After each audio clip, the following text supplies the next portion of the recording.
Good morning. The reading this morning is from Luke 15, verses 11 through 32. Jesus continued, "There was a man who had 2 sons. The younger one said to his father, 'Father, give me my share of the estate.' So he divided his property between them. Not long after that, the son got together all he had, set off for a distant country, and there squandered his wealth in wild living. After he had spent everything there was a severe famine in the whole country, and he began to be in need. So he went and hired himself out to a citizen of that country, who sent him to his fields to feed pigs. He longed to fill his stomach with the pods that the pigs were eating, but no one gave him anything. When he came to his senses, he said, 'How many of my father's hired men have had food to spare, and here I am starving to death? I will set out and go back to my father and say to him, Father, I have sinned against heaven and against you. I am no longer worthy to be called your son. Make me like one of your hired men.' So he got up and went to his father. But while he was still a long way off, his father saw him and was filled with compassion for him. He ran to his son, threw his arms around him, and kissed him. The son said to him, 'Father, I have sinned against heaven and against you. I am no longer worthy to be called your son.' But the father said to his servants, 'Quick, bring the best robe and put it on him. Put a ring on his finger and sandal on his feet.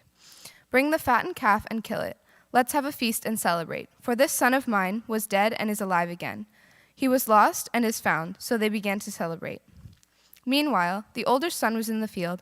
When he came near the house, he heard music and dancing. So he called one of the servants and asked him what was going on. 'Your brother has come,' he replied, 'and your father has killed the fattened calf, and because he has him back safe and sound.' The older brother became angry and refused to go in. So his father went out and pleaded with him. But he answered his father, 'Look at these years I have spent slaving for you and never disobeyed your orders. Yet you never gave me even a young goat so I could celebrate with my friends. But when this son of yours, who has squandered your property with prostitutes, come home, you kill the fattened calf for him.' 'My son,' the father said, 'you are always with me, and everything I have is yours. But we had to celebrate and be glad, because this brother of yours was dead and is alive again. He was lost and is found.'"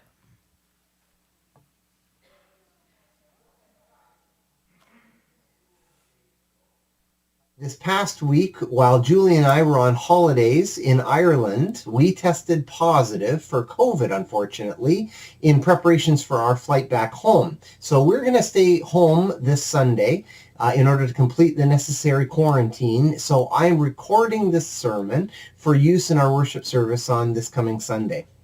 One of the things that we learned again and again while we were in Ireland is just how important stories are for our understanding. Stories are an essential framework that we use to make sense of the world. When you go to a new place, your hosts want you to understand your surroundings, and so they'll tell you stories.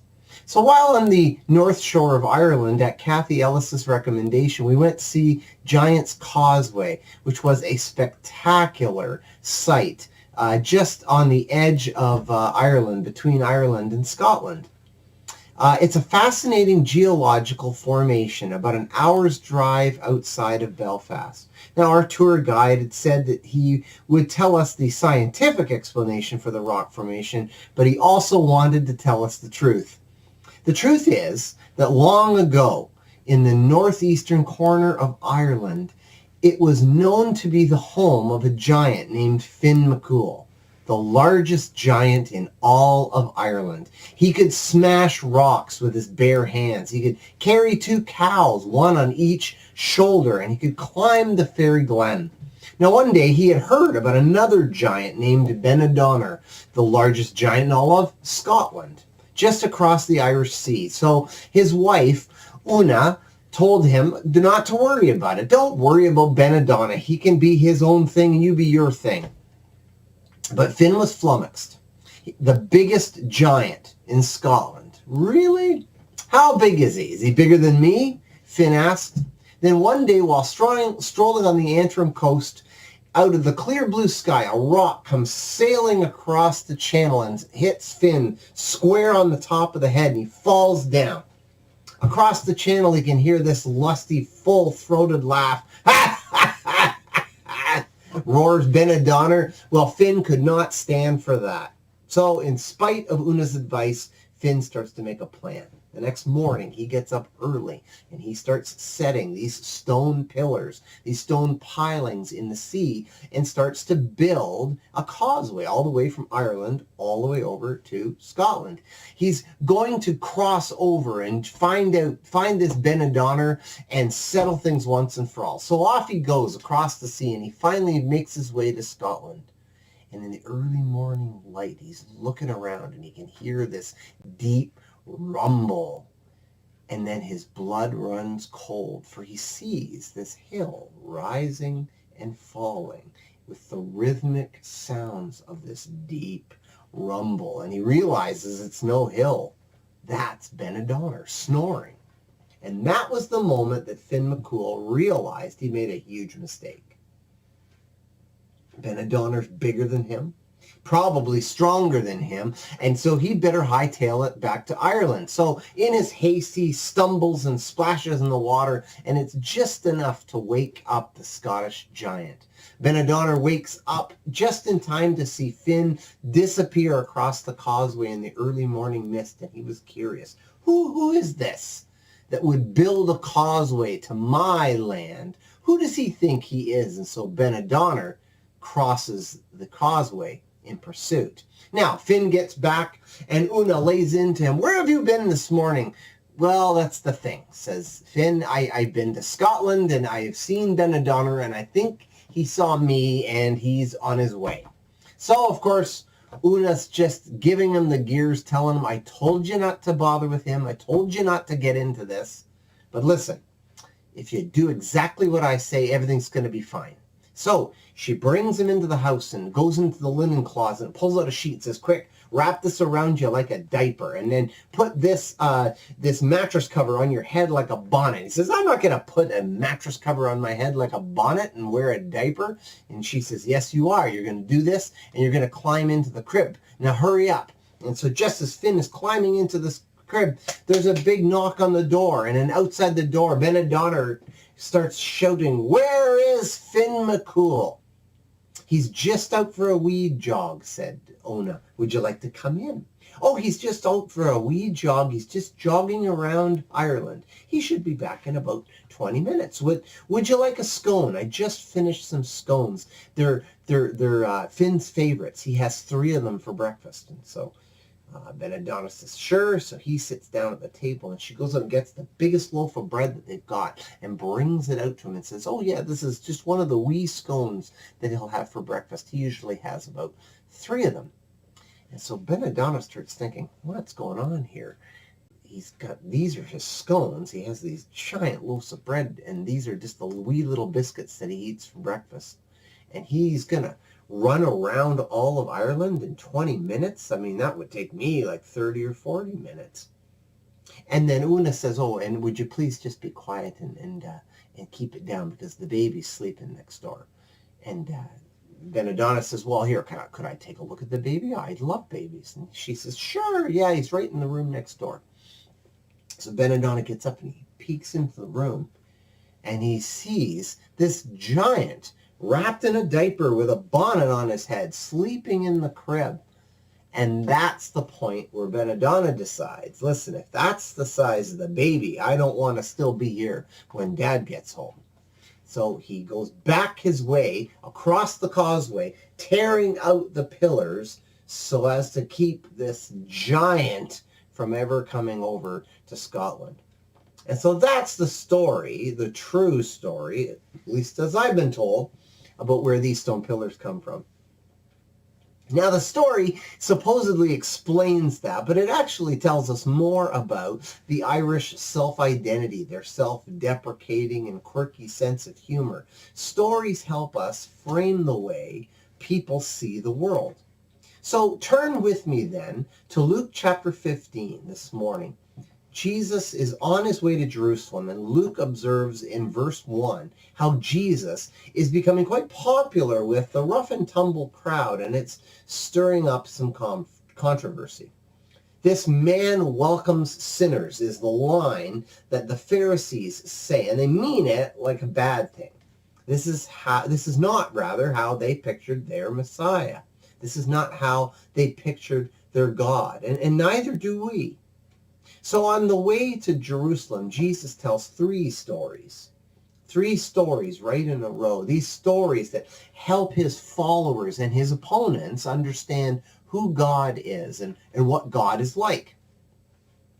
The first one is the story of the lost sheep, and the second one, the story of the lost coin, and then finally, a story about a lost son. Three stories that each try to illustrate the same point. So in the first story, Jesus appeals to the common sense of the listener and says, which one of you, if you had 100 sheep and found you had one missing, wouldn't leave the 99 safe and go look for the one? I tell you that if you found that sheep, you would come back and celebrate with your friends, shouting, I found my lost sheep. Now, perhaps this story doesn't make economic sense. Shepherds were familiar with acceptable losses, and 99%, that's a pretty good return for your effort.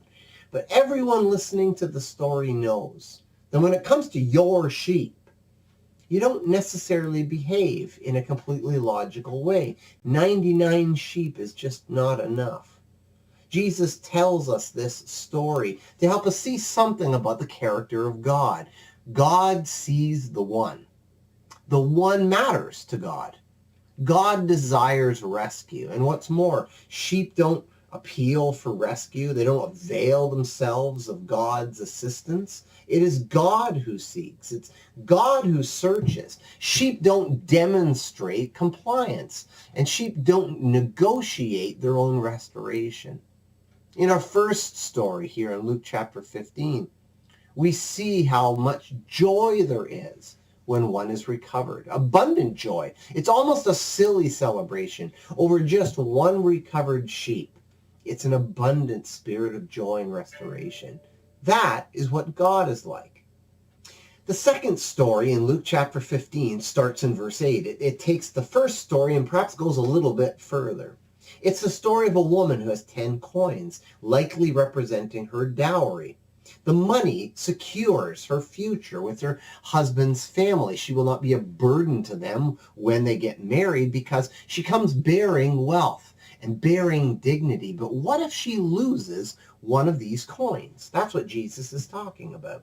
Again, 9 coins, still a good sum, but no woman would leave any stone unturned if one of those coins went missing.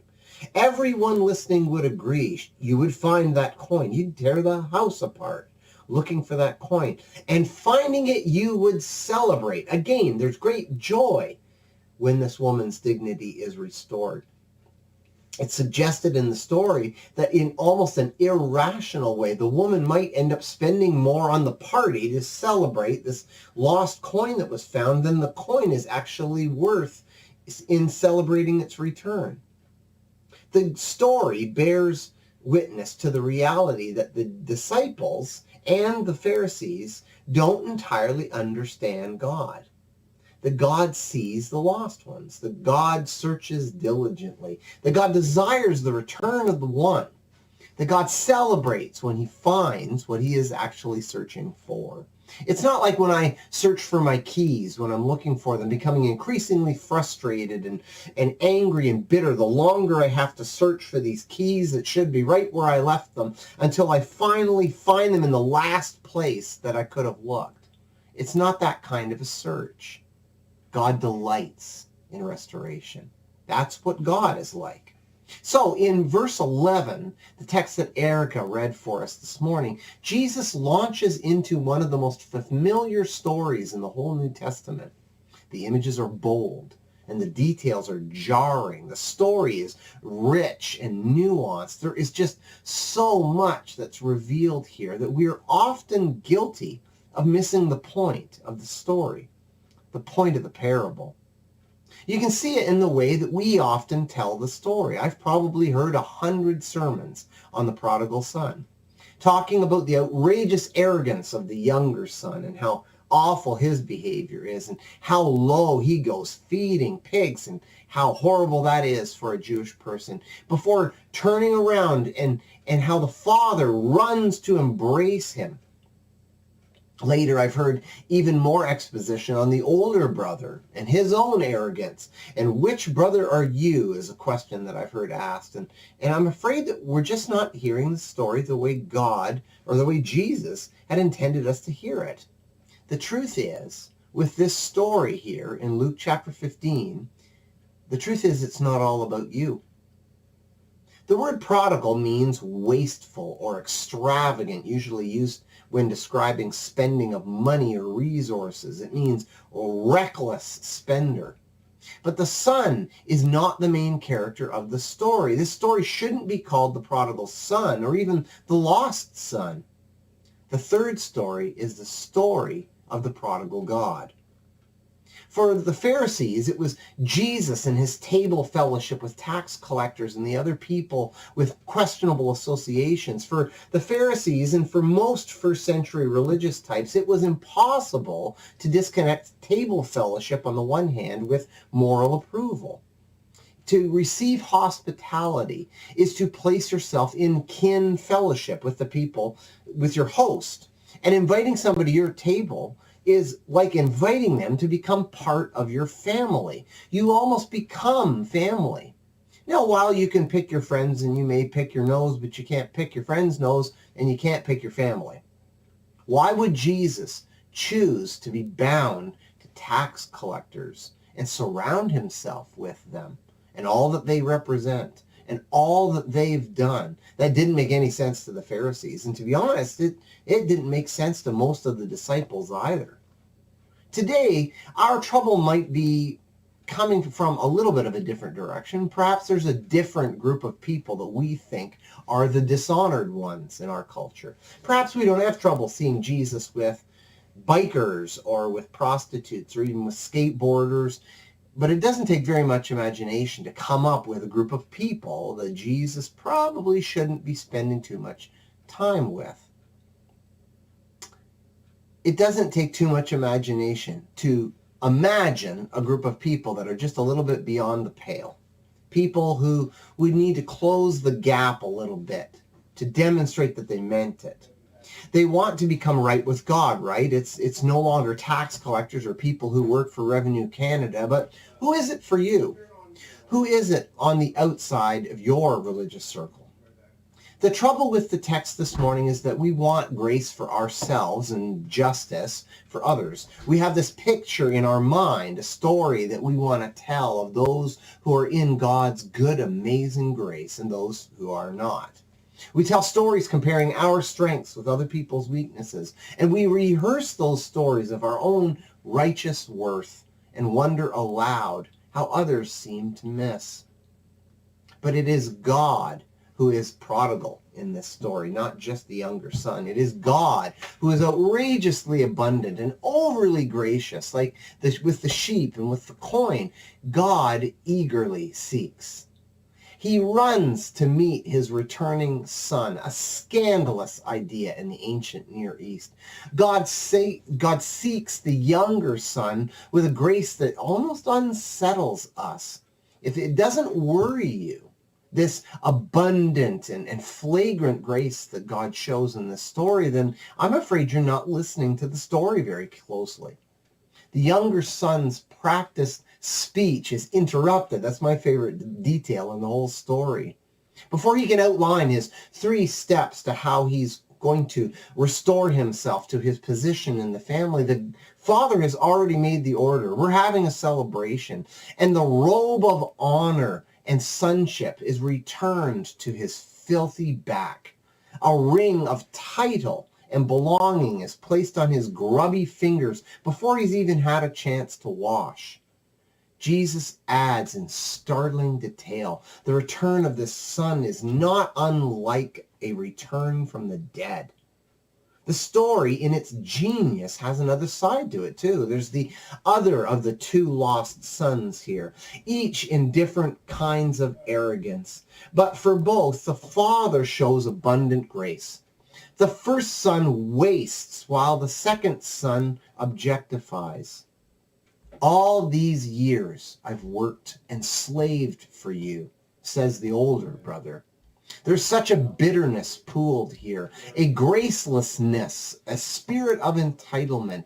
It's a story that is entirely unlike our God. Frederick Faber in the 19th century writes a hymn where it says there is a wideness in God's mercy, like a wideness of the sea. There is a kindness of God's justice, which is more than liberty. And if we're honest, the mercy of God seems perhaps a little bit too wide most of the time. We hold our stories of our deserved grace and other fictions of our own worth. God's grace might be a little too amazing, which is part of why it's so scandalous. What Jesus tells us is that God isn't satisfied with 99 sheep. He isn't content with good yields on his investment of grace. God isn't after a handsome return on investment. God relentlessly pursues the lost. That is the story that God tells. God tells a new story about you. God celebrates you. He rejoices in your repentance and restores your worth. That's the story that we hear. But it's not just your worth. God chases after people that you can't stand. God chases after people that frankly we don't think deserve it. And that is a story that we also have to be reminded of too. That's why our gathering each week is so important. This time of worship that we're doing here, this time of fellowship around the table, even our hearing God's word is a faithful reminder of the story that we are a part of and that we need to be reminded of every week.